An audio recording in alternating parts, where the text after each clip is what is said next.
can imagine, remains high. So let's hear now from Elaine Dezenski, who is the Senior Director and Head of the Centre on Economic and Financial Power at the Foundation for Defence of Democracies, which is a non-partisan, right-leaning think tank focused on national security and foreign policy. Elaine, it's lovely to have you with us here on BBC News. So let's start off first with that letter that was sent out to Mark Carney. What's your reading of that?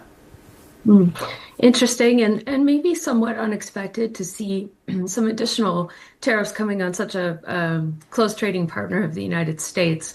Obviously, fentanyl was invoked again as part of the rationale behind that tariff, and also a reference to Canada taking retaliatory measures against the U.S. As part of this trade negotiation. So it's hard to substantiate on the fentanyl side if what Canada has done to date is meeting the mark, but they have taken some actions to improve security of the borders, to try to address some of those fentanyl-related concerns. So again, it does come as a bit of a surprise.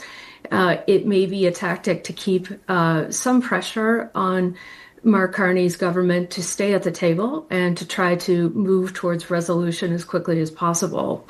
Also, it's not clear that this 35% tariff threat would apply to any of the goods under the USMCA, and about 40% of Canadian exports fall under the USMCA free trade provisions. So it really depends on what kind of goods we're talking about. But it does add a complication to the conversations. I mean, you've raised that question, hasn't it, saying that is Canada meeting the mark?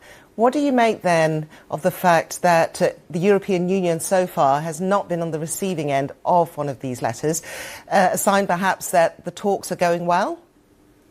I think so. I would be surprised had the administration issued a letter to the EU, given the ongoing nature of those discussions.